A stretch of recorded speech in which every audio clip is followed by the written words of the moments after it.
perdóneme, le decía 2 Corintios 7:10. El tema del día de hoy se llama arrepentimiento. El tema de hoy es arrepentimiento. Como parte de nuestra doctrina fundamental que tenemos en esta congregación, en la cual estamos basando nuestras enseñanzas y predicaciones, este tema lo tenemos ubicado ahí, lo acabo de agregar, no estaba en la lista original, pero lo acabo de agregar junto con el tema que estaré compartiendo la próxima semana, que es la conversión.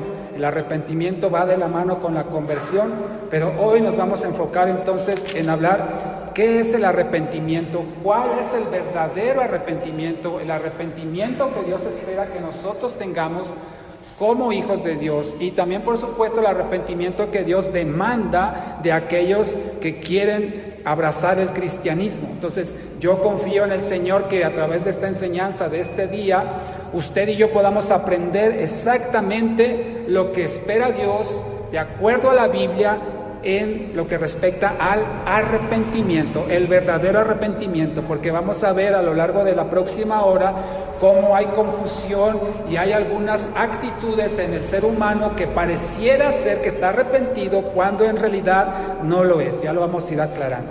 Entonces le decía 2 Corintios, ¿le dije qué capítulo?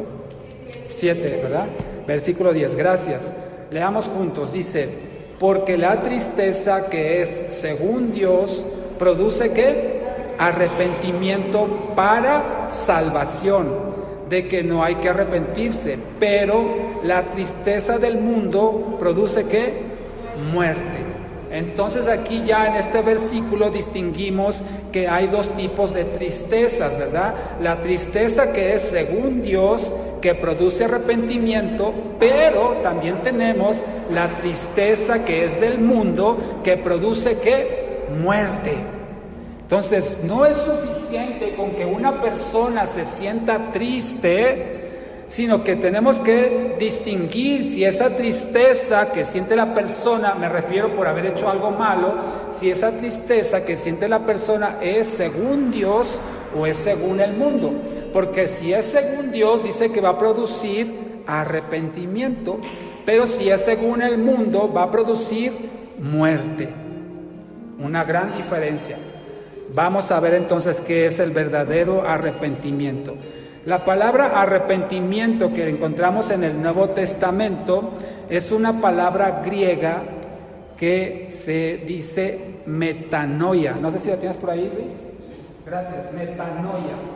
Metanoia es una palabra griega que en español se ha traducido, gracias, como arrepentimiento. Pero el significado de esta palabra también significa, como lo podemos ver aquí en la pantalla, cambio de mente, cambio de la mente, ¿sí? O una transformación profunda de corazón. Metanoia, que nosotros le decimos en español arrepentimiento, en griego también significa un cambio de la mente, de la forma de pensar, y una transformación profunda del corazón. Entonces, si el arrepentimiento significa un cambio de mente, si el arrepentimiento significa una transformación profunda del corazón, esto significa que el verdadero arrepentimiento es un cambio en la actitud de la persona. Un cambio en la actitud de la persona hacia el pecado y hacia Dios. Lo voy a explicar. Es un cambio en la actitud de la persona hacia el pecado y hacia Dios. Básicamente lo que significa es volverse del pecado y volverse a Dios. Nuevamente, volverse del pecado y volverse a Dios. Es como cambiar el rumbo, cambiar la dirección cuando hay un verdadero arrepentimiento. No solo sentir tristeza, como lo acabamos de leer ahorita en 2 Corintios, no solo sentir culpa, no solo sentir un remordimiento, no es solamente sentirnos mal por lo que hemos hecho equivocadamente, sino que el arrepentimiento incluye un cambio, incluye una transformación, incluye una conversión en nuestro interior cuando una persona reconoce que ha ofendido a Dios y que no quiere hacerlo más. Eso es el arrepentimiento. Una persona que reconoce que hizo algo malo, se siente mal. Bueno, déjeme le pregunto primero. ¿Alguien en este lugar alguna vez ha hecho algo malo? Levante su mano. ¿Alguien ha hecho malo alguna vez? ¡Ay! Todos. Gracias, puede bajarla. ¿Cómo se siente cuando hace algo malo? Uno se siente mal, ¿verdad? Le da vergüenza, se siente apenado, se siente triste, dolido. ¿Y por qué lo hice? Me siento tan mal por lo que haya sido, ¿verdad? Bueno, eso no es suficiente, hermano. No es suficiente para decir que una persona está arrepentida. El sentirnos mal, el sentirnos avergonzados, el tener dolor por lo que hicimos, no es suficiente para decir que una persona está arrepentida. Y a lo largo de esta hora vamos a entender entonces qué es lo que se necesita para saber si realmente hay un arrepentimiento o solamente me siento mal por lo que hice. Una persona que está arrepentida reconoce que ha ofendido a Dios y que está decidido a ya no hacerlo más. Por eso el origen de esta palabra en griego, que es metanoia, significa cambiar, transformarse, ser diferente a lo que éramos antes de sentir esa vergüenza, ese dolor, ese arrepentimiento. El arrepentimiento experimenta un gran pesar y un gran dolor por el pecado, pero también se compromete a abandonarlo para ser obediente a Dios. Por ejemplo, le voy a poner un ejemplo de alguien que se siente mal y vamos a ver que no necesariamente es arrepentimiento. Por ejemplo, pensemos en una persona que tiene un problema de adicción hacia el alcohol. Una persona que tiene una debilidad y tiene problemas con el alcohol. Y ha llegado su problema tan grande que déjeme decirle una cosa, hermano. A veces en el mundo o a veces aún en las iglesias tratamos de suavizar y decir, es una enfermedad, tiene una debilidad. La Biblia dice que es pecado. El alcoholismo, la drogadicción, los vicios son pecado. Entonces, llamémosle como le dice la palabra, no, es una debilidad, es una enfermedad, no, es pecado. Entonces, imaginemos este caso, es una persona que tiene problemas en el consumo del alcohol, pierde la razón, ya ha llegado a un grado tal que a lo mejor el dinero lo gasta solamente en su vicio y por alguna razón imaginemos que él recapacita y se da cuenta que está haciendo mal y dice, ya no voy a tomar más. Ahora sí, me voy a juramentar, ¿no? Y ya no voy a tomar más. Y ciertamente hay gente que puede lograr, por su propia voluntad, dejar de drogarse o dejar de alcoholizarse o cualquier vicio de estos. Esa persona dejó de practicar su debilidad o su pecado, perdóneme, dejó de practicar su pecado, pero no deja de ser un pecador. Entonces, aunque está arrepentido y realmente cambió, no ha sido nacido de nuevo una persona así. Podemos decir que es una persona que sigue siendo pecador, aunque ahora es un abstemio, ¿no? Ahora ya está limpio, pero sigue siendo un pecador. La persona que realmente quiere cambiar su vida tiene que entregarle al Señor la vida para que Dios haga en esta persona una transformación interior. ¿Qué quiero decir con esto, hermano? Que no basta con solamente dejar de hacer algo, no basta con solamente ya no hacerlo, sino significa también ser transformado en nuestro interior por el poder del Espíritu Santo. Bien, ahora mire, el arrepentimiento tiene que ir junto con estos elementos. Si usted está tomando nota, apúntele por ahí qué elementos deben de ir junto con el arrepentimiento para considerar lo que es de acuerdo a la Biblia. Debe de ir junto con la fe en Dios. Fíjese, el arrepentimiento debe de ir de la mano con la fe en Dios. Otra cosa que tiene que acompañar el verdadero arrepentimiento es la confesión. Es decir, una persona que está arrepentida va a confesar su pecado, va a confesar lo que hizo mal. Tercer elemento es la renuncia a ese pecado. Nuevamente lo repito, fe en Dios, confesión. Tercero, renuncia a ese pecado. Y cuarto, acompañante del verdadero arrepentimiento es el cambio. Cambio, la conversión, la transformación en el interior. Entonces, ahí le va nuevamente. Si el arrepentimiento va acompañado de fe, va acompañado de la confesión, va acompañado de la renuncia y va acompañado de la conversión, entonces es un verdadero arrepentimiento.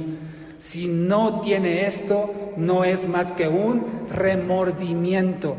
Una persona por remordimiento, como le ponía ahorita el ejemplo, puede dejar de drogarse, puede dejar de emborracharse por el remordimiento al ver el daño que le está haciendo a las personas o el daño que se está haciendo a sí mismo. Puede tomar conciencia una persona y dejar de hacerlo, pero eso no es más que un no es más que un remordimiento. ¿Por qué? Porque tiene que poner la fe en Dios, tiene que confesarlo, tiene que renunciar y tiene que ser transformado en su interior para que eso sea un verdadero arrepentimiento que agrada al Señor.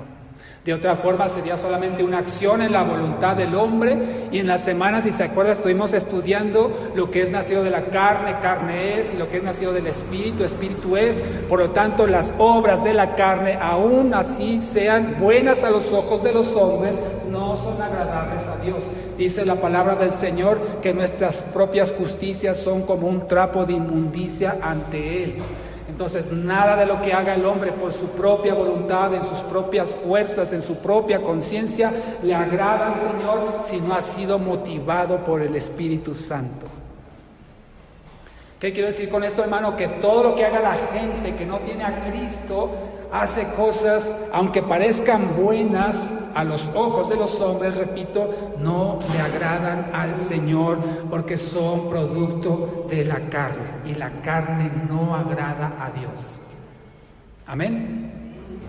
Bien, vaya conmigo ahora a 2 de Pedro, capítulo 3, y vamos a ver que el arrepentimiento está en el corazón de Dios para con los hombres. 2 de Pedro 3:9.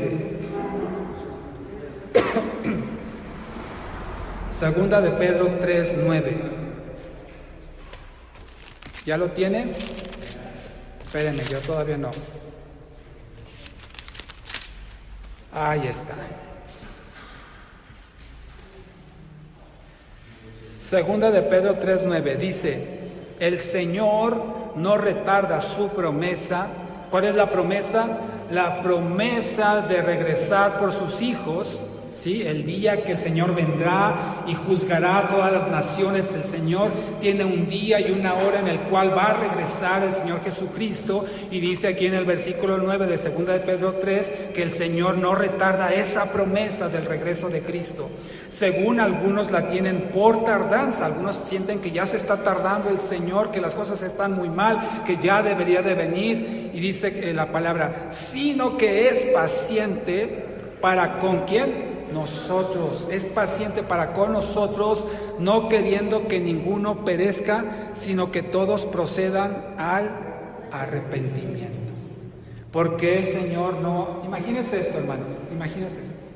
Que el Señor llega en unos minutitos, el Señor llega, se lleva, dice la palabra del Señor, los muertos en Cristo resucitarán, y los que hayamos quedado seremos arrebatados para estar juntamente con Él. Así dice la palabra, es decir, todos los cristianos, muertos o vivos, seremos arrebatados y seremos llevados de esta tierra, y en este lugar se van a quedar solamente los que no reconocieron a Jesús, no se arrepintieron de sus pecados, no le entregaron su vida, se van a quedar en esta tierra. Ese día va a llegar, hermano. No sé si nos va a encontrar vivos a nosotros o ya no vamos a estar vivos, pero cuando llegue el Señor, como le digo, aún los muertos en Cristo van a resucitar y los vivos van a ser arrebatados al cielo. Qué hermoso, ¿verdad? Cuando llegue ese día. Y ahí se acabó todo, hermano. Ahí ya se acabaron todos los problemas, todas las dificultades, el hambre, la enfermedad, la tristeza, se va a acabar todo. Y dice el Señor que Él no retarda su promesa, aunque algunos la tienen por tardanza. Pero dice qué característica, ¿por qué no lo ha hecho todavía? El Señor dice, porque es paciente. Se imagina, hermano, como le decía, que en unos minutos el Señor va a llegar, la hora y el día nadie lo sabe, sino solamente el Señor dirá, ahora, vámonos. Se imagina entonces que el Señor llegara en los próximos minutos a esta tierra y se llevara a su iglesia, a los cristianos, muertos y vivos. ¿Qué va a pasar con los demás? Se van a quedar aquí. Y se imagina usted, hermano, tendrá usted algún, o tendremos, yo me incluyo, algún familiar, algún ser querido, algún ser amado, muy cercano a nosotros, que todavía no está en Cristo. ¿Tendremos algunos de ellos? ¿Sí? ¿Le gustaría que entonces el Señor llegara ya ahorita y ese familiar, ese ser querido se quedara en esta tierra a sufrir la gran tribulación, la persecución, el tormento, el caos que va a generar todo el anticristo y la bestia, todo lo que está escrito en Apocalipsis? ¿Le gustaría que esa persona amada sufriera? Por supuesto que no. Quisiéramos que se salvara, que para cuando llegue el Señor ya estemos en Cristo todos nuestros seres amados y nos vayamos juntamente con Él. Por eso el Señor dice que Él es paciente. Él es paciente, porque no quiere, regreso al versículo 9, no quiere que ninguno perezca, sino que todos procedan, ¿a qué? Al arrepentimiento. Hermano, demos gloria al Señor que usted y yo nos hemos arrepentido oportunamente y a tiempo para poder disfrutar el resto de nuestra vida, algunos más años, otros menos años, pero el tiempo que el Señor nos concede en esta tierra lo vamos a disfrutar sabiendo que cuando llegue el cumplimiento de su promesa, usted y yo iremos al cielo en la gloria eterna de nuestro Señor Jesucristo. Gloria sea a Dios. Pero hermano, al mismo tiempo yo sé que sentimos dolor, sentimos tristeza y pesar por aquellos familiares, amigos, seres muy cercanos que todavía no están en Cristo y que sabemos, usted y yo, que tenemos entendimiento lo que va a suceder con esas personas si el Señor decide llegar antes de que reconozcan su pecado y se arrepientan. Aquí dice la palabra del Señor, van a perecer. Y no es una muerte física, es una muerte eterna, como también lo vimos en la semana. Una muerte eterna en la cual van a ser atormentados, van a sufrir, van a ser torturados conscientemente, van a estar sufriendo todo ese dolor por la eternidad. Por supuesto que cuando lo vemos de esa perspectiva diríamos, espérame tantito, Señor, todavía no, aguántame tantito, todavía me falta, mira, este familiar, todavía me falta este ser querido, espérame tantito, Señor. Y prediquémosle de Cristo para que estas personas y el Señor tenga bien concederles la salvación. Por eso entonces el arrepentimiento es un aspecto importante en la vida de todo cristiano que quiera salvar su vida. Y Dios desea que todos procedan al arrepentimiento. Porque déjeme decirle una cosa, el que no se arrepienta, aquí lo acaba de decir, el que no se arrepienta, Dios no lo va a salvar. No solamente una persona que se diga arrepentida, sino que realmente manifieste que está arrepentida a través de un cambio. El Señor no lo va a salvar. Aunque diga, yo estoy arrepentido, me arrepiento, ahí muere, tan, borrón y cuenta nueva. Si el Señor no certifica que eso que está diciendo esta persona es genuino y tiene un verdadero dolor en su corazón y desea cambiar su actitud hacia el pecado, su actitud hacia Dios, y le pide perdón y pone su fe en Cristo, si no hace todo eso la persona y solamente dice estar arrepentido, el Señor no lo va a salvar. Así es que no es tan sencillo, hermano, no es tan simple como decir, yo me arrepiento. Tiene que dar una manifestación evidente de ese arrepentimiento. ¿Y cómo lo va a hacer? A través, como lo veíamos hace un momento en el significado de la palabra, a través de una transformación, de un cambio en su interior. Bien, entonces ya sabemos que el arrepentimiento está en el corazón de Dios hacia el hombre, quiere que todos se arrepientan, que nadie perezca, pero ya la decisión es de cada uno de nosotros si decidimos creerle al Señor, arrepentirnos, entregarle nuestra vida, o decidimos rechazar esa gracia de Dios, y entonces la persona padecerá por la eternidad el tormento. Podemos ver en la palabra del Señor que el arrepentimiento es un mensaje que el Señor ha predicado desde el principio. Al propio Adán y Eva les dio la oportunidad de arrepentirse. Cuando les dijo, ¿qué hiciste? Le preguntó, ¿dónde estás tú? ¿Qué estás haciendo? Les dio la oportunidad, como les decía, pone las cosas tan fáciles para que el hombre simplemente diga, sí, Señor, me equivoqué, perdóname, Señor. Y el hombre, ya lo sabemos, en vez de reconocer su falta, se escudó, puso excusas, y ya vemos las consecuencias de lo que ellos hicieron, no solamente de su pecado, sino aún de su falta de conciencia, digámoslo así, para arrepentirse, para reconocer su falta delante de Dios. Vaya conmigo al segundo libro de Crónicas, y para demostrarles solamente en algunos cuantos versículos que el arrepentimiento es un mensaje que el Señor ha estado predicando desde mucho tiempo atrás a muchas personas, y que aún así, con todas las evidencias, la gente no quiere reconocer su pecado. Segunda de Crónicas, si no lo encuentra en la Biblia, está después de Primera de Crónicas. ¿Sí? Segunda de Crónicas, capítulo 7, está después de Reyes. Si ya encontró los Reyes, no me refiero a los santos, sino al libro de los Reyes, que dice, no, todavía no es 6, hermano, todavía no vienen los Reyes.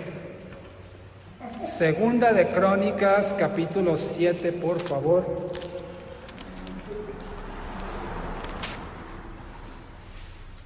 Y podemos ver, ya le dije, desde el propio Adán y Eva, el Señor les dio la oportunidad de arrepentirse, de reconocer su falta, no lo hicieron, y bueno, fueron expulsados del Edén. Ahora, a través de la Biblia podemos encontrar mucha gente que Dios le da la oportunidad, por ejemplo a Faraón, con todas las plagas que el Señor le mandó, con todas las evidencias. Faraón, dice la palabra, que endureció su corazón y no se arrepintió, y fue más cruel, fue más severo todavía con el pueblo de Israel. Y así a lo largo de la historia el Señor continuamente está llamando, arrepiéntete, arrepiéntete, conviértete, vuélvete a mí, deja tu pecado, ya no lo hagas. Y el hombre sigue afanado en desobedecer a Dios. Aquí en Segunda de Crónicas 7, versículo 14, un versículo que seguramente hemos escuchado en otra ocasión. Fíjese lo que dice el Señor, Segunda de Crónicas 7, 14. Si se humillare mi pueblo, sobre el cual mi nombre es invocado, y oraren y buscaren mi rostro, y se convirtieren de sus malos caminos, entonces yo oiré desde los cielos y perdonaré sus pecados y sanaré su tierra. Vea la primera parte de esta instrucción que da el Señor a través del autor de Segunda de Crónicas. Dice, si se humilla mi pueblo y oraren y buscaren mi rostro. Esa es la primera parte. ¿Qué es eso? Es cuando una persona se humilla delante de Dios, dice, Señor, he pecado contra ti, reconozco que he hecho lo malo, me humillo, Señor. Reconozco, Señor, mi falta. Esa es la primera parte, pero vea la segunda parte que dice, y se convirtieren de sus malos caminos. Nuevamente estamos hablando entonces del arrepentimiento y del cambio interno, la conversión. Y entonces dice el Señor que yo iré desde los cielos y perdonaré sus pecados y sanaré su tierra. Entonces no es solamente suficiente con decir, me siento mal, la regué, me equivoqué, Señor, perdóname, tengo vergüenza por lo que hice, estoy arrepentido, sino que dice aquí el mismo Segunda de Crónicas, y se convirtieren de sus malos caminos. Es decir, implica también un cambio, no solamente decirlo, manifestarlo, sino hacer un cambio, y la persona entonces ahora tener una actitud diferente en contra del pecado. Y dice el Señor, entonces yo los perdonaré y sanaré su tierra. Así es que, hermanos, el arrepentimiento no es solamente pedir perdón, sentirnos mal, sino también es convertirse, transformarse, hacer un cambio en su interior, estar comprometido con el Señor para realmente ser diferente. ¿Y cómo vamos a manifestar que somos diferentes? Cuando ese pecado del cual nos estamos arrepintiendo ya no lo cometamos más. Porque qué padre es cuando uno se equivoca, no sé, a lo mejor alguien ofende vamos a poner un ejemplo, un hombre insulta a su esposa, la ofende, digamos que con palabras, y después se da cuenta del daño que hizo cuando la ve llorando, o el mismo Espíritu Santo lo redarguye, le dice, hiciste mal, eso estuvo mal, y va y le pide, perdóname, esposita, me equivoqué, no te quise decir eso, estuvo mal, perdóname, me arrepiento. Y al tiempo, hermano, vuelve y otra vez con la misma ofensa, las mismas palabras, la misma agresión verbal sobre la esposa. ¿Qué significó entonces? Que esa persona realmente no fue un arrepentimiento, se sintió mal, tuvo un remordimiento a ver el daño que le había causado, al sentir del Espíritu Santo lo que le estaba diciendo, pero si vuelve nuevamente a cometer el mismo pecado, significa que esa persona no se ha arrepentido, solamente tiene remordimiento, porque el verdadero arrepentimiento va a evitar nuevamente cometer esa falta. Eso, hermano, tiene que ser una obra del Espíritu Santo en nuestro interior, y la voluntad del hombre rendida al Espíritu de Dios, decir, ya no le voy a decir así. No quiero decir, hermano, por supuesto, que a lo mejor no va a tener otra discusión, a lo mejor no va a tener otra ofensa, pero tenemos que ser precisos en las cosas que estamos ofendiendo. A lo mejor usar una palabra incorrecta y volverla a decir, y volverla a decir, y volverla a decir, y arrepentirse, eso no es arrepentimiento. Es solamente un remordimiento, es decir, la regué. Pero vuelve a lo mismo. A veces por el mismo dolor que tiene el corazón, el hombre o la mujer manifiesta ese dolor a través de un insulto, a través de una ofensa, y es porque no le ha querido entregar al Señor ese dolor que tiene en su corazón. Y cuando le tocan así, vuelve nuevamente a salir la fiera y vuelve nuevamente a brotar las ofensas, los insultos, el traer a memoria el pasado hacia el presente y embarrarlo delante de la persona. ¿Por qué? Porque no lo ha soltado, no ha sanado su corazón, todavía está lastimado. Y aunque le hagan así suavecito, hermano, va a respingar, va a saltar como una fiera, porque hay una herida que no se ha sanado. Y cuando entonces se expresa esos insultos, esas ofensas, esas agresiones, entonces no hay un arrepentimiento, porque primeramente no ha sanado su corazón, y segundo, es una forma de desquitarse del dolor que tiene en su corazón a través de los insultos y las ofensas. No lo ha querido soltar. ¿Y sabe qué va a pasar, hermano? Ese es un círculo vicioso. Al rato otra vez, y al rato otra vez, y ahí están ciclados, una y otra, y no hay un avance o un crecimiento en esa área. No quiero decir que una persona sea inconversa, que no sea cristiana, no, pero hay áreas en la vida de cada persona que no se han sanado, hay áreas en la vida que no se han sometido a un verdadero arrepentimiento, y por lo tanto de vez en cuando brotan, y de vez en cuando vuelven a salir, de vez en cuando vuelven a hacer daño, porque no se han entregado al Señor esas áreas. No quiero decir que la salvación está en riesgo, pero sí puede ser áreas que no hemos querido entregarlas. No hemos querido entregarlas al Señor, y entonces, le digo, puede ser producto de un pasado, de una herida, de algo que nos hizo esa persona, y cada momento yo no lo he perdonado, no lo he soltado, a veces hasta con una mirada, un gesto, una respirada ya sale, porque es una forma de yo desquitarme del daño que me hizo porque no he querido perdonar. Y por supuesto no me arrepiento de lo que hago. Se lo merece, se merecen más. Tiene que sufrir lo que yo sufrí, lo que él hizo sufrir, yo lo voy a hacer que lo sufra. No lo está diciendo así, pero en su conciencia eso está haciendo, hermano. Ahí te va, hola, ahí te va, hola. Y de repente las cosas están bien, vuelve otra vez a tocar la herida. Perdóname, no te quise hacer eso, pero está la herida, y otra vez vuelve y vuelve, y así, hermano. De nunca acabar. Hasta que la persona no entrega al Señor: Padre, te entrego mis heridas, eso que me lastima, que me hace reaccionar de una forma equivocada, Señor, delante de ti. Perdóname, Señor, ya no lo quiero volver a hacer.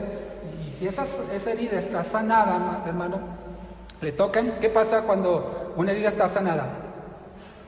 Mi esposa la acaban de operar hace 3 meses. Y recién operadita, hasta con una gotita así de miel, ¿no? Hasta echándole aire, hermano, saltaban. ¡Ay, espérame! El toque de la gasa era un dolor. Ahora no, ¿le puedo dar? Ahora ya aguanta más, ¿no? Pero recién que está la herida, cualquier toquecito salta uno, ¡ay! Y reacciona. Cuando esa herida ya está sanada, y sí, tiene la cicatriz, pero no, ya no me duele, no pasa nada. Ya no voy a reaccionar igual. Ya no voy a ofender, ya no me voy a desquitar, porque esto ya está sanado. Ya sanó Dios mi corazón y por lo tanto ya no voy a reaccionar de una manera desagradable y que ofende al Señor. Bien, entonces veíamos que desde Génesis, en Éxodo, en Crónicas, podemos encontrar, en las semanas le compartiré más versículos en Jeremías, en Zacarías, en Ezequiel, donde el Señor está diciendo: vuélvanse, arrepiéntanse, conviértanse, pongan sus ojos hacia mí, dejen de hacer lo malo, dejen de practicarlo. Es lo que el Señor constantemente estuvo diciendo, y no solamente en el Antiguo Testamento. Vaya conmigo a Mateo 3, por favor, en el Nuevo Testamento, y vamos a encontrar otros pasajes en los cuales el Señor nos dice: arrepiéntete, arrepiéntete. Mateo 3, versículo 2. Aquí tenemos a Juan el Bautista, primo del Señor Jesús. La próxima semana, hermano, le voy a hacer una recomendación. Déjeme nomás de terminar de ver. Hay una serie buenísima de la vida de Jesús. Se la queremos recomendar. Es lo que hemos visto, muy apegada a la Biblia. No le doy más detalles el próximo domingo, ya que la termine. Le digo, sí, certificado, la puede ver. Pero aquí vemos entonces en Mateo 3, versículo 2, el mensaje de Juan el Bautista, que dice: arrepentíos, porque el reino de los cielos se ha acercado. Arrepiéntanse, porque el reino de los cielos se ha acercado. Si vamos al siguiente capítulo, en Mateo 4, ese fue como, es lo que Juan el Bautista decía: arrepiéntanse, arrepiéntanse. Hasta le decía a los fariseos, no, generación de víboras, nido de víboras, le decía: arrepiéntanse. Y no solamente lo hizo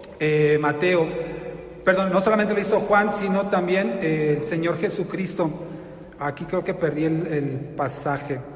El mensaje del Señor Jesucristo fue también: arrepiéntanse, porque el reino de los cielos se ha acercado. La gran comisión, vaya conmigo a Lucas 24, por favor.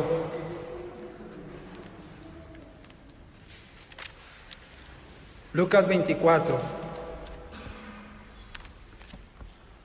Usted sabe que cuando el Señor Jesucristo fue tomado al cielo, y antes de ascender, dejó una encomienda, ¿verdad?, a sus discípulos, y les dice que fueran y predicaran el Evangelio, ¿verdad?, a toda criatura, que fueran y los bautizaran en el nombre del Padre, del Hijo y del Espíritu Santo. Pero aquí en Lucas 24 también encontramos cuál es el mensaje que iban a predicar los apóstoles o sus discípulos en Lucas 24, versículo 47. Dice: y que se predicase en su nombre el arrepentimiento y el perdón de pecados en todas las naciones, comenzando desde Jerusalén. Entonces, ¿cuál es el mensaje que van a predicar? Arrepentimiento y perdón de pecados. Es el mensaje que toda iglesia tendría que estar predicando: arrepentimiento, perdón de pecados, arrepentimiento. A veces no nos agrada mucho, hermano, que nos hablen de estas cosas, porque nos hacen sentir mal, nos hacen sentir que estamos mal, ¿verdad?, delante del Señor. Yo te digo una cosa, hermano: arrepiéntete. Arrepiéntete. ¿Quieres ser irreprochable delante del Señor? ¿Quieres no tener ninguna falla delante del Señor? Arrepiéntete. Pero no con el arrepentimiento que ya describí, que solamente lo siente y ya no hace nada. No, el arrepentimiento que transforma el interior. En el libro de los Hechos, no vaya, solamente se lo menciono, también en el mensaje de Pedro, en Hechos 2:38, cuando le dice: arrepiéntense y bautícense. En Hechos 3:19 también dice: arrepentíos y convertíos. Bueno, vaya conmigo a Hechos 3:19, vamos a leer. Hechos 3:19, el otro fue Hechos 2:38. Pero vamos a leer Hechos 3:19. El otro que cité fue 2:38. 3:19 dice el apóstol Pedro predicando. Dice: arrepiéntanse y conviértanse, para que sean borrados sus pecados, para que vengan de la presencia del Señor tiempos de refrigerio. Nuevamente, también lo encontramos en el apóstol Pablo, predicaba arrepentimiento. Todo lo que los discípulos predicaban, lo que la iglesia tiene que predicar, es un mensaje de arrepentimiento, para que el hombre reconozca sus pecados y, como dice aquí en Hechos 3:19, sean borrados. Arrepiéntanse, conviértanse, para que sus pecados sean borrados y vengan tiempos de refrigerio, de descanso en la presencia del Señor. Ahora bien, hermano, ¿por qué es importante el arrepentimiento? ¿Por qué es importante? Se lo digo de esta forma: porque sin arrepentimiento no hay perdón de pecados. Sin arrepentimiento no hay perdón de pecados. Volviendo al ejemplo que les mostraba hace un momento, esta persona, pensemos en un hombre, insulta a su esposa, la ofende, pide perdón, según se arrepiente, pero vuelve nuevamente a lo mismo. Entonces no se está arrepintiendo y por lo tanto ese pecado no le ha sido perdonado. El día que verdaderamente se arrepienta y se convierta, ya no va a cometer más ese pecado, entonces evidenciará que sí ha sido perdonado. Pero si vuelve una y otra, ni se ha arrepentido verdaderamente y ni ha sido perdonado por Dios. Qué tremendo, ¿verdad? Creemos que estamos bien y decimos: pues ya me perdonó el Señor, y vuelves a lo mismo, y a lo mejor ni siquiera te perdonó las ocasiones anteriores porque no te has arrepentido verdaderamente. Entonces, ¿por qué es necesario el arrepentimiento? Porque es necesario arrepentirse para alcanzar el perdón y la salvación. Sin arrepentimiento no hay perdón, sin arrepentimiento no hay salvación. ¿Y por qué entonces es importante que nos seamos, por decirlo así, perdonados en nuestros pecados? Nuevamente vaya conmigo aquí en Hechos 3:19, cuando dice: si se arrepienten y se convierten, los pecados, ¿qué dice ahí? Van a ser borrados, van a ser disipados, ¿verdad? No van a existir más. Dice el Señor inclusive: no me acordaré más de tus pecados, no me acordaré más de tus faltas. Dice que Él los arroja al fondo del mar y no se acuerda más de eso. Entonces, ¿qué pasaría si una persona no se arrepiente y no se convierte y por lo tanto no le son borrados sus pecados, no le son perdonados sus pecados? ¿Qué sucede? Que cuando una persona tiene pecado, esa situación le separa de Dios. Una persona en pecado, una persona con pecados no perdonados, o en este caso no confesados, no arrepentidos y por lo tanto no perdonados, esa persona ha levantado una barrera que lo separa de Dios, aunque sea cristiano. Se pierde la comunión con el Señor. Entonces quiero que, si usted está tomando nota, apunte lo siguiente. Una definición que entendí esta semana que estaba estudiando el tema, que me gustó mucho y quiero compartírselo a usted. ¿Por qué Dios quiere quitar de nosotros el pecado? ¿Por qué? Bueno, sí, nos separa de Él. Daña nuestra comunión con Él. Daña nuestro amor por Él. Impide que seamos bendecidos como Él quiere hacerlo.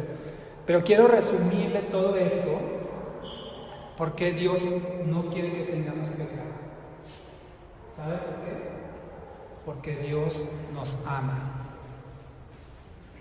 No es porque Él, no, bueno, sí, en parte porque Él no lo tolera, Él lo rechaza, lo repudia al pecado, pero también porque Dios nos ama.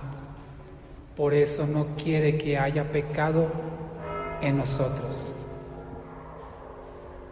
Solamente Dios, y escúchame bien, solamente Dios sabe la magnitud del daño que causa el pecado en el corazón del hombre. Solamente Él sabe todo el daño que el pecado causa en el hombre. Por eso, porque Dios nos ama, no quiere que haya pecado en nosotros. Quiere quitarlo, quiere arrebatarlo y, como dice su palabra, echarlo al fondo del mar y no acordarse más de ese pecado. Porque nos ama y no quiere que seamos dañados por el pecado. Pero no lo va a hacer el Señor si usted y yo no nos arrepentimos genuinamente. Si usted y yo no le pedimos perdón, nos arrepentimos y nos convertimos. Esa barrera que levanta el pecado alrededor del hombre y lo separa de Dios es derribada con el arrepentimiento y la conversión, como dice aquí el apóstol Pedro en su discurso. Entonces, Dios odia el pecado porque nos ama y no quiere que seamos dañados por causa del pecado. Paso al siguiente punto. ¿Qué sí es el arrepentimiento? Creo que ya más o menos tenemos una idea, pero quiero mencionarle algunos puntos de lo que sí es el verdadero arrepentimiento. Leíamos al principio, si se acuerda de esta predicación, en 2 de Corintios 7:10, que hay dos tipos de tristezas, ¿verdad? La tristeza que es según Dios, que es para arrepentimiento, para salvación, y la tristeza que es del mundo para muerte. Vamos a ver rápidamente, se lo menciono, un par de ejemplos de esa tristeza del mundo que es para muerte, o de la tristeza que es según Dios para arrepentimiento, para salvación. Primer caso, que pase Judas. Vamos a juzgar el caso de Judas. Judas Iscariote, usted sabe, vendió a Jesucristo, ¿verdad? Lo entregó, dice la palabra del Señor, por monedas. Y después dice la palabra que él se arrepintió. Él se sintió tan mal por lo que había hecho, y algún día ya estudiaremos ese que hizo Judas, porque él pensaba que estaba haciendo un bien a Jesucristo al entregarlo. Y después, cuando vio que lo llevaron preso y lo empezaron a atormentar, dice que él se sintió tan mal, ¿verdad? ¿Qué hizo Judas? ¿Usted sabe cuál fue su final? Se ahorcó, ¿verdad? Se suicidó. Entonces, sí sintió tristeza, sintió dolor por lo que había hecho, pero se mató, se quitó la vida. Lo que dice 2 de Corintios 7:10, es una tristeza del mundo que genera muerte. Esa es la tristeza del mundo. Eres de lo peor, no sirves para nada, mira lo que hiciste, eres una basura, y te dices cristiano, tú no eres nada, y se tira al piso se deshace ahí y se quiere quitar la vida. Esa es la tristeza del mundo. Y créame, hermano, tal vez a usted hasta ha sido testigo de algunos casos, esa tristeza puede llevar a la muerte. Gente que se quita la vida o que ya se desahucia a sí misma, no quiere saber nada y se tira al vicio, a la perdición, porque cree que ya no tiene remedio. ¿Conoce a alguien así? Ya no quiero nada, yo no sirvo para nada, no hago nada bueno, ya mejor me voy a perder completamente, no quiero saber nada de Dios, ni de los cristianos, ni de la iglesia, no me hables nada de eso, yo no quiero nada. ¿Sí? Es la tristeza del mundo, es la tristeza del diablo. Causa esa tristeza para muerte, para que esa persona se quite la vida o se exponga a la muerte imprudencialmente sin Cristo. Es lo que él quiere. Y no solamente él, sino todos los que están alrededor, toda la familia se ve afectada con esa situación. Y Judas es un ejemplo clarísimo de un pecador que hizo algo malo, muy malo, y no se arrepintió. A diferencia de esta segunda persona que le voy a comentar, Pedro. Usted y yo sabemos también que el propio Señor Jesucristo le dijo: Pedro, antes de que cante el gallo, me negarás 3 veces, ¿verdad? Porque el Satanás dice que me pidió tu vida para zarandearte. Y yo he orado, he rogado para que no falte tu fe. ¿Y qué hizo Pedro? Pues cumplió la profecía de Jesucristo, lo negó 3 veces. Dice que hasta dijo malas palabras, dijo: yo este no lo conozco, no tengo nada que decir. Habló unas palabrotas y después se sintió mal por lo que había hecho, ¿cierto? Pero se acuerda cuando entonces iban caminando ellos y vieron un hombre que estaba allí y dice: es el Señor Jesucristo. ¿Qué hizo Pedro? Se lanzó al agua a buscarlo, a pedirle perdón, a ponerse a cuentas. Qué diferente fue la actitud de Judas a la actitud de Pedro. Ambos sintieron tristeza, ambos sintieron vergüenza y dolor, pero Judas no fue a Cristo. Judas se sumió en su dolor y tristeza al grado de quitarse la vida. Pedro, sumido en su tristeza, reconoció que delante de él tenía a la persona que había ofendido, a la persona que había traicionado, y fue a él a pedirle perdón. Esa es la fe que Dios espera que tú y yo tengamos cuando hacemos mal, cuando pecamos, que nos arrepintamos, que nos convirtamos y vayamos a Él a pedirle perdón. Aunque nos sintamos, hermano, de lo peor, aunque seamos, a nuestro parecer, algo desagradable, algo desastroso, algo abominable, aún se ve unas personas así mismo y decir: Señor, me equivoqué, perdóname, ir a suplicar perdón. Esa es la tristeza, según Dios, para arrepentimiento, para salvación.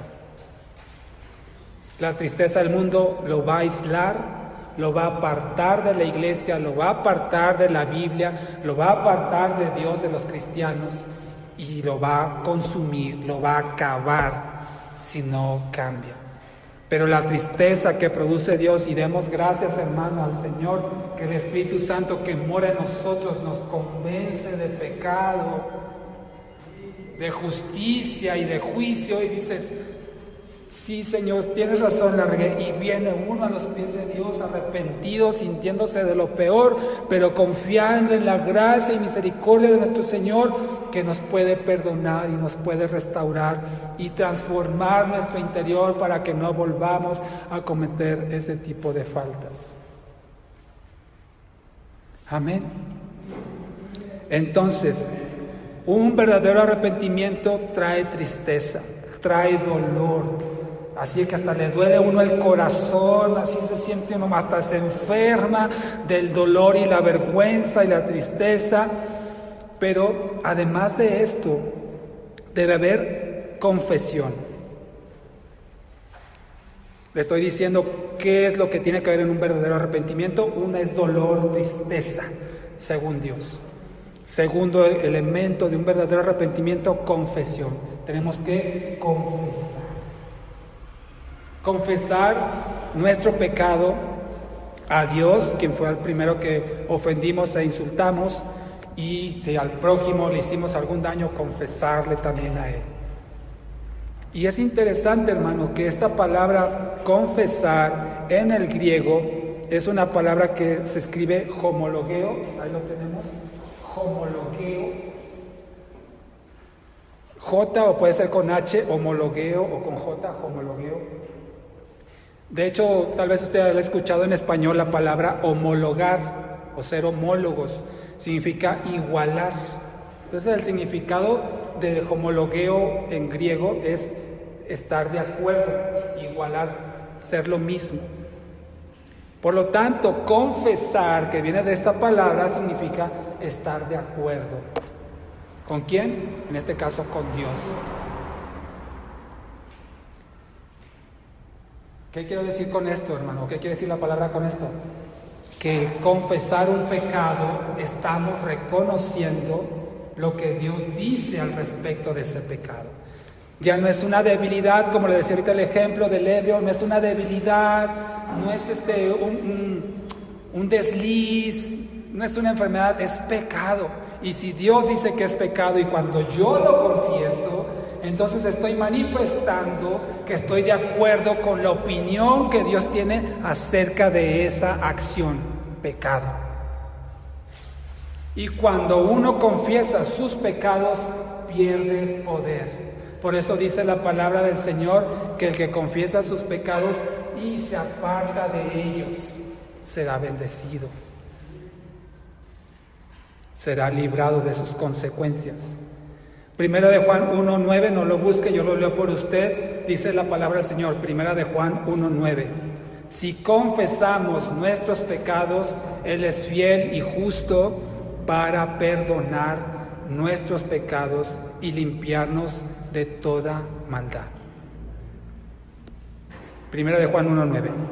Si confesamos nuestros pecados, Él es fiel y justo para perdonar nuestros pecados y limpiarnos de toda maldad. Entonces, como parte del verdadero arrepentimiento, además de la tristeza, hay confesión. ¿Qué otra cosa hay? Abandono del pecado.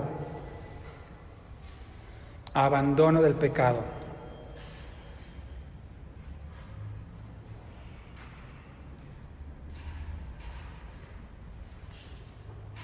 Abandono del pecado significa ya no lo voy a hacer más.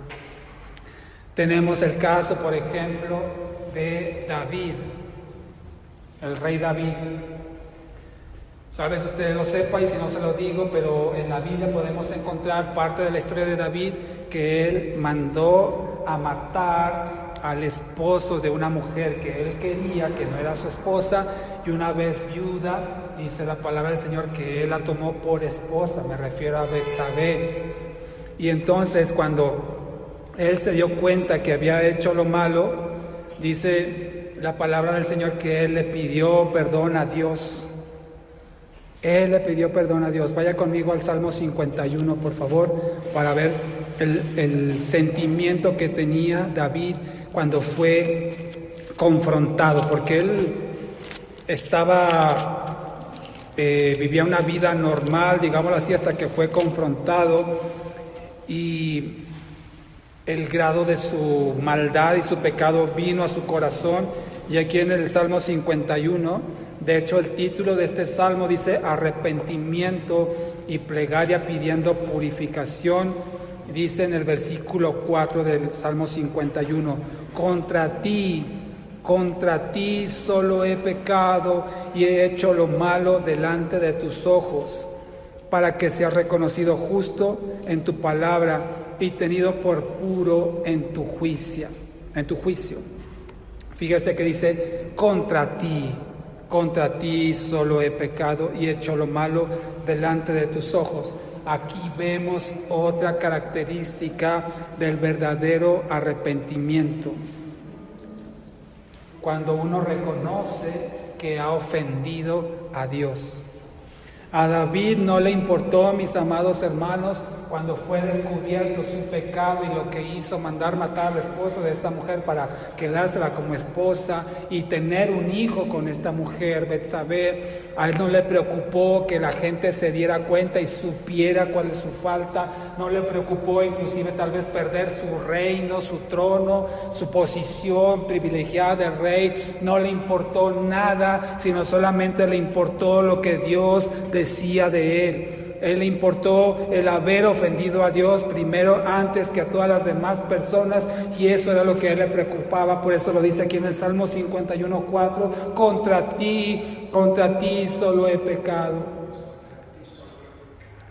El verdadero arrepentimiento, hermano, va a sentir un dolor y una tristeza, no por haber, primero, antes que haber ofendido a una persona, que haber dañado a una persona, el verdadero arrepentimiento va a sentir un gran dolor por haber ofendido a Dios, por haberle fallado al Señor, por haber insultado a Dios con nuestro pecado. Y en segundo lugar, por supuesto, a la persona. Pero el más grande dolor, y lo vemos aquí en David, que uno debe experimentar en el pecado, es haberle fallado a Dios.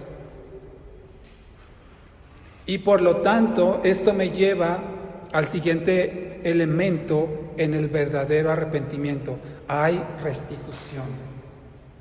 Cuando yo reconozco que he hecho lo malo ante los ojos de Dios, como lo hizo David, y ante las personas, yo voy a tratar, si hay un verdadero arrepentimiento, de restituir el daño que he hecho a las personas. En Lucas 19, no lo busque, pero en Lucas 19 encontramos la vida de Zaqueo, cuando dice Jesús lo visitó a su casa, y entonces cuando Jesús le expuso el Evangelio, dice la palabra del Señor en Lucas 19, versículos 8 y 9, que dice Zaqueo: si en algo he defraudado a alguno, se lo devuelvo cuadruplicado. Es decir, Zaqueo estaba reconociendo que había hecho algo malo, y no solamente lo estaba reconociendo y confesando, sino que aún había tomado la decisión de restaurar, de devolver cuadruplicado lo que había tomado o dañado de alguien. Entonces el verdadero arrepentimiento va a tratar de restaurar a la persona o el daño que haya hecho. Aquí le quiero dar una cápsula más de un principio también que podemos encontrar en la palabra del Señor en cuanto al concepto del perdón. Cuando normalmente uno se equivoca, y volviendo al tema que estamos tratando, y ofende a alguien, y uno se siente mal porque se da cuenta que se equivocó, y ¿qué es lo que hace? Uno pide perdón, ¿verdad? Pide perdón al Señor, por supuesto, y pide perdón a la persona. Y muchas veces, hermano, tenemos un concepto equivocado de lo que significa esta restitución, este resarcir o restaurar el daño, o restaurar la relación, si es una relación que se vio dañada por esa falta. Normalmente uno piensa, bueno, mi parte que me corresponde a mí como ofensor es que pedir perdón. Y a la parte ofendida, ¿qué le corresponde, hermano? Perdonar, ¿verdad? Ya sea que yo soy el ofensor, yo me equivoqué, lo reconozco, pido perdón. Pero la otra persona, la ofendida, tiene que perdonar. Y muchas veces, hermano, tenemos el concepto equivocado, que es mitad y mitad. Es decir, mi mitad, yo que ofendí, es pedir perdón. La otra mitad del ofendido es perdonar. Está equivocado ese concepto. No es mitad y mitad. La verdadera restitución, hermano, significa que yo como ofensor voy a hacer todo lo que sea necesario para restaurar, para corregir, para resarcir ese daño que he causado. Y eso a veces no es la mitad, a veces es el 70%, o a veces es el 90%, o a veces el 99.9%, hermano. Lo que sea necesario de mi parte, que yo fui el ofensor, tengo que hacerlo si quiero restituir lo que he dañado. Por eso a veces, hermano, suena tan superficial, o a veces hasta insensible, decir, pues ya te pedí perdón, ¿no? ¿Qué más quieres? Ay, no, pues sí, con esas formas me convenciste de que estás arrepentido. Y se lo digo por experiencia, ¿eh? No estoy hablando del vecino. Si estoy hablando de usted, qué bueno, porque el Espíritu Santo le está diciendo, pero también hablo de mí. Pues ya te pedí perdón, ¿no? ¿Qué? Ya no, ya bájale, ya pasó. ¿No sabes tú el daño que causaste en esa persona? Que le llevó a un grado de dolor que tú no experimentaste por ser el ofensor, y que tienes que ser sensible y reconocer que no es solamente pedir perdón, cambiar de actitud, sino hay que restituir, restaurar, recuperar. Y si eso significa que vas a hacer el 99.9% para que se recupere, hay que hacerlo, hermano. Hay que hacerlo. Siguiente y último de los elementos de un verdadero arrepentimiento es un cambio de corazón. Debe haber un cambio en el corazón, un cambio en la actitud. Ya no lo vuelvas a hacer. Por eso se acuerda aquel pasaje donde una mujer fue sorprendida en el acto, la llevaron a Jesús y dice, el que esté libre de pecado que lance la primera piedra. Ya sabemos que nadie lo hizo, se fueron todos y le dijo, ¿dónde están los que te acusaban, mujer? Todos se han ido. Y dice el Señor, yo tampoco te acuso, vete y no peques más. O sea, está el perdón, pero está también el mandato de Dios para no pecar más. Vete y no peques más. Si no, no hay arrepentimiento, no hay perdón.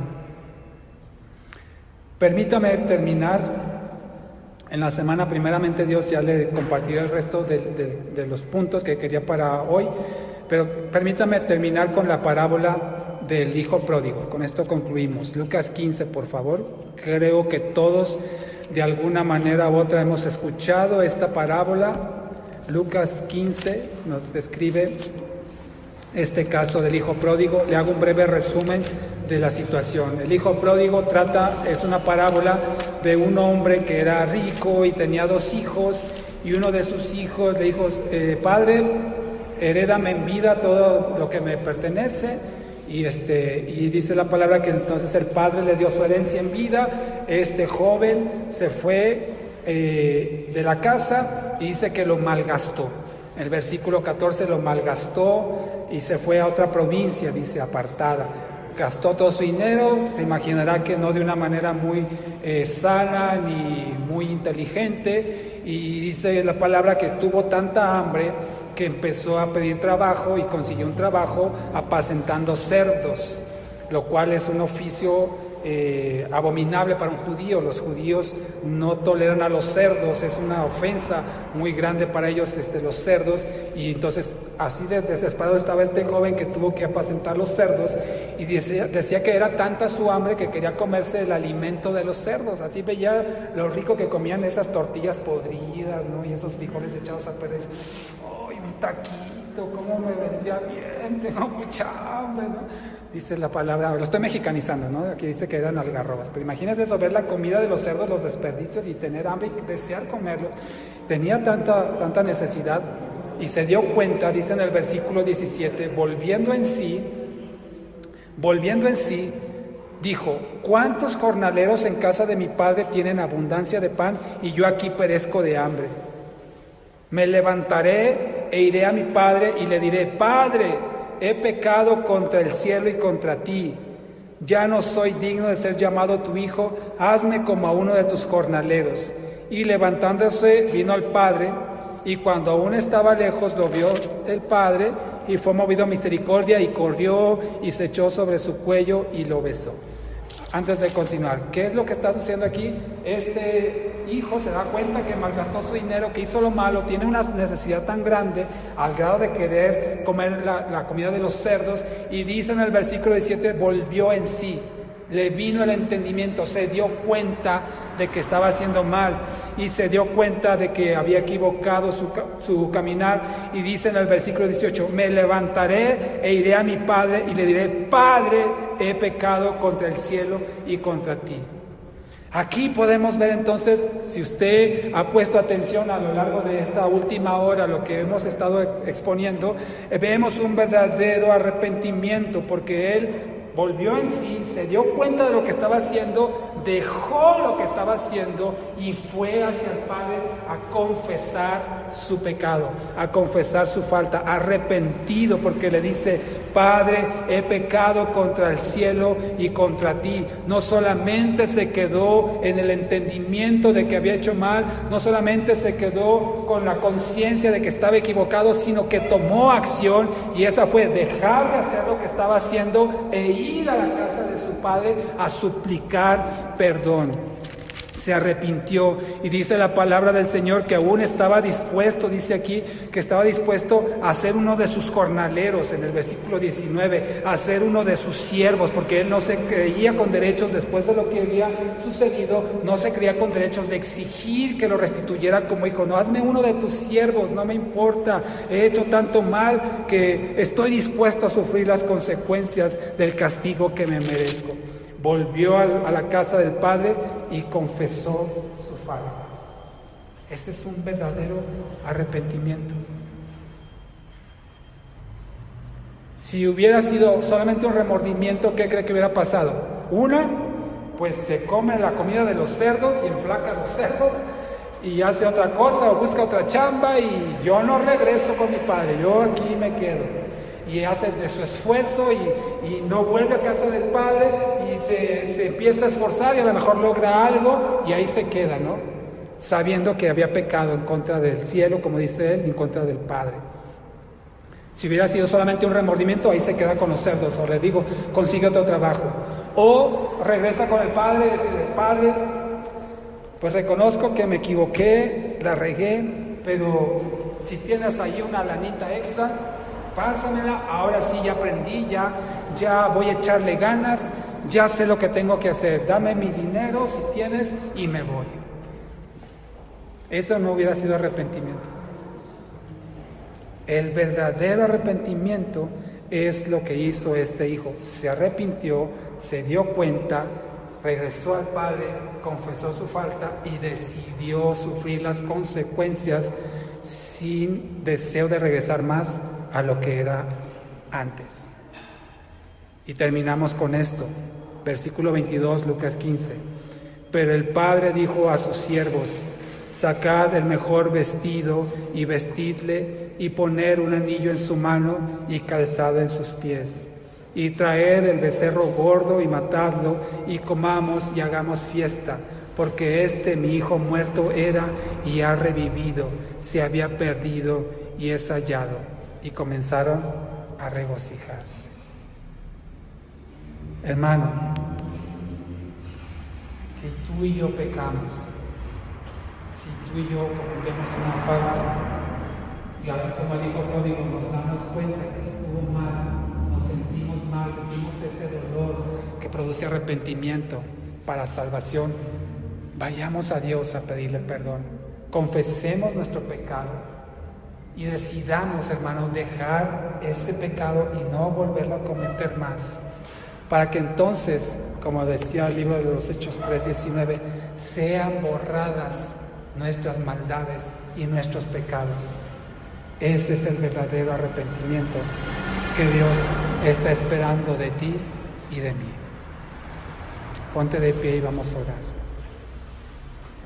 Tal vez, hermano, has luchado, has batallado con algún pecado que no has logrado todavía del todo entregarle al Señor. Hoy puede ser el momento en el cual decidas, porque está en ti decidirlo, mi amado hermano. Tienes al Espíritu Santo.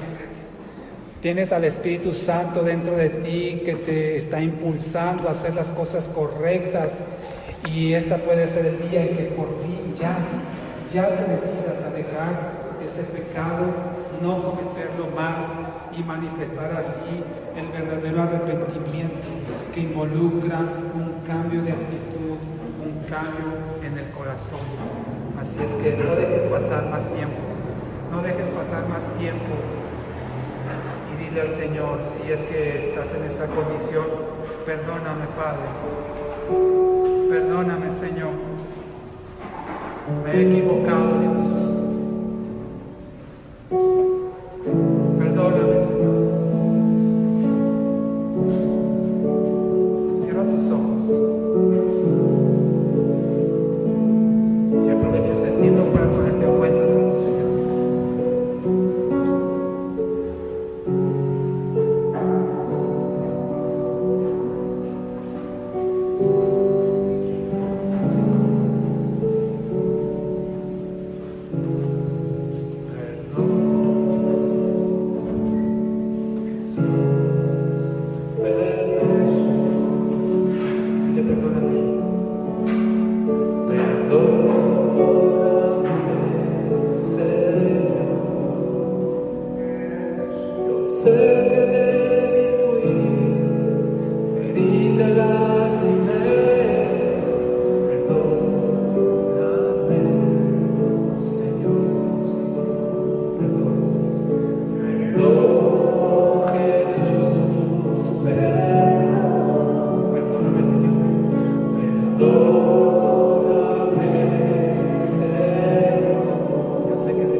faltas, Señor.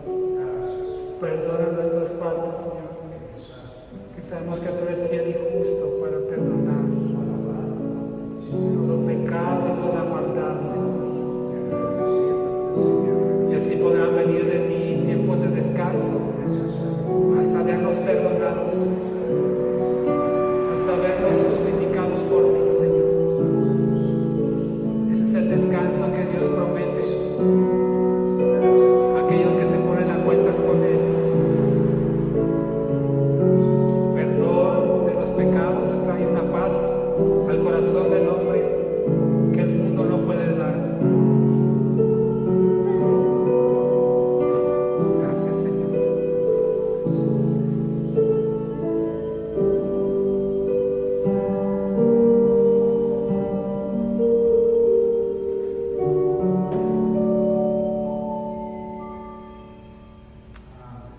Oh, bendito eres, Señor. Así, hermanos, como nos encontramos, sabiendo que nos hemos puesto a cuentas con el Señor, pidámosle ahora que prepare nuestro corazón para participar en la cena del Señor. Cierra tus ojos un momento y medita en lo que el Señor hizo por ti y por mí en la cruz del Calvario, cuando Él fue voluntariamente a entregar su vida. Fue levantado en esa cruz de una manera cruel, de una manera despiadada. El Señor sufrió por ti y por mí lo que tú y yo merecíamos por causa de nuestros pecados, por causa de nuestra maldad. Y hoy el Señor en esta tarde quiere que tú y yo participemos de esta remembranza, de esta conmemoración donde celebramos que Él murió, sí, pero también celebramos que Él resucitó, que Él ahora vive, está intercediendo por cada uno de nosotros, sus hijos, en los lugares celestiales. Él está rogando al Padre por nosotros, porque dice la palabra del Señor que si nosotros tenemos alguna falta, abogado tenemos para con Dios a Jesucristo el justo.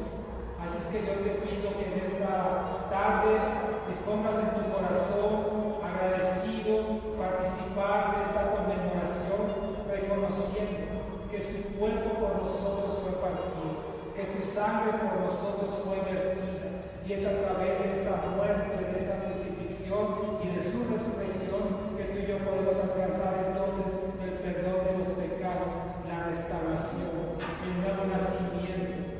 Y ahora podemos entender que a través del verdadero arrepentimiento y la conversión, Dios perdonará todas nuestras faltas, todos nuestros delitos y nuestros pecados. Te damos gracias, Padre. Gracias por ello. Gracias, amado Dios. Ahora, mis amados hermanos, aquí hemos dispuesto un canasto con pan, para que cada uno, como padre de familia, venga y tome los elementos para compartirlos con su familia. Así es como nosotros lo celebramos aquí en el entendido de que el padre, el varón de la casa, o la mujer, si no está aquí el esposo, pase, tome los elementos y lo lleve a su familia. De esto ya lo hemos aclarado, solo pueden participar aquellos que están en Cristo. Los niños solamente si ya han tomado conciencia de lo que decíamos ahora del pecado, de la maldad, han pedido perdón al Señor, pueden participar. De otra suerte, mejor, hermano, que no participen los niños si no está usted seguro que ya hizo su confesión de fe a Jesucristo como Señor y Salvador. Y entonces, hermano, usted explíquele en casa lo que significa esta ceremonia.